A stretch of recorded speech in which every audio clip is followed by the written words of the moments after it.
Bonjour à tous et bienvenue sur boursicoté.com pour cette nouvelle analyse technique du CAC 40 en clôture avec donc une réouverture des marchés suite à ce long week-end pascal pour constater que les indices américains ont bien tiré l'Europe à la hausse puisque dès l'ouverture nous avons connu un gros gap haussier sur le CAC 40, gap qui s'est confirmé puisqu'il n'a pas été totalement comblé en clôture de cette séance. Le CAC 40 cote 6131,34 et gagne 0,47% par rapport à la séance de jeudi dernier. Donc nous sommes ici dans une confirmation de la cassure ici de la zone des 6110 points, zone qui était le niveau de point haut juste avant la crise de la Covid-19 et donc on marque de nouveaux plus hauts significatifs proches des niveaux que nous avions connus en 2007, je vous les ai matérialisés ici.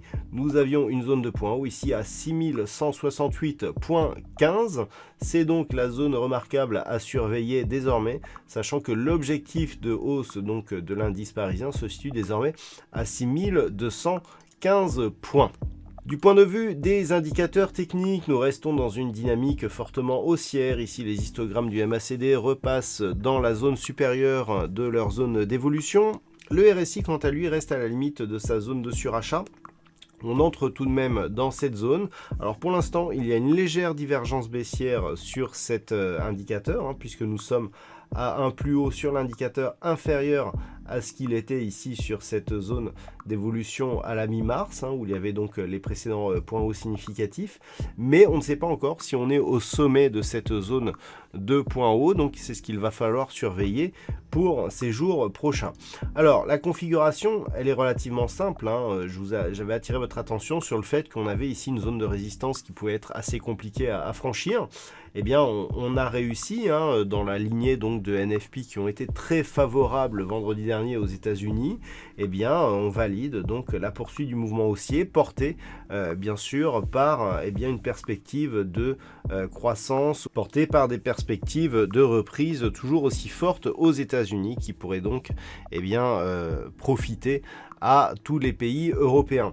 Donc on est vraiment dans cette perspective, donc cassure ici de cette zone des 6110 points, nouveaux plus hauts qui n'ont plus été cotés depuis l'année 2007, cette zone de points hauts ici qu'il va falloir surveiller. Alors pour mémoire quand même, je vous rappelle que si on prend en compte le CAC 40 dividende réinvesti, ici donc le CAC 40 GR, et que l'on écarte un petit peu, alors déjà par rapport au niveau que nous avions ici en 2020, c'est-à-dire juste avant la crise de la Covid, on était sur un plus haut ici qui était sur cette zone ici des 16 631, on est déjà bien au-dessus, vous voyez que cette zone de point haut ici elle a été cassée, donc si on réintègre les dividendes ne serait-ce que sur une année, ça fait déjà bien longtemps donc que l'on est parti sur du nouveau plus haut significatif, vous voyez qu'on vient de franchir ici les 17 000 points sur le CAC 40 dividende réinvesti, donc le Global Return, et puis si on passe d'un point de vue historique, alors les cotations sur cette plateforme ne vont pas jusque là, mais on voit qu'on est déjà très très loin de la zone de 2007, et même celle de 2000-2001, où nous avions des points hauts qui étaient nettement inférieurs. Et si on tient compte de ces dividendes réinvestis, on est d'ores et déjà sur des plus hauts historiques. Jamais le CAC 40 Global Return n'avait coté des niveaux au-delà des 17 000 points. Donc ces niveaux sont vraiment anecdotiques, puisque si on revient ici sur le CAC 40 en daily, on est certes ici sur des niveaux proches de ce qu'ils étaient, mais si on réinvestit, donc si on réintègre les dividendes, on est déjà sur une hausse assez marquée. Malgré tout, ces niveaux pourront tout de même susciter quelques effets mémoire au niveau des prix. Donc il faudra surveiller ces niveaux en tant que résistance, même si suite à la rupture ici des 6110 points, et notamment depuis la rupture ici des 6086 points, eh bien on est sur une perspective de poursuite dont l'objectif se situe ici sur cette zone des 6215 points, qui ne sont ni plus ni moins que les extensions de Fibonacci liées ici à cette phase de consolidation. À l'inverse, nous avons ouvert un gap, donc ce gap, eh bien, c'est une zone remarquable qu'il va falloir surveiller. Elle coïncide justement avec cette zone majeure des 6110 points, donc nous pourrons considérer que tant que cette zone des 6110 points, qui était précédemment une résistance, eh bien, reste support sur l'évolution actuelle, on est sur une potentielle poursuite du mouvement, avec donc comme objectif la zone des 6215.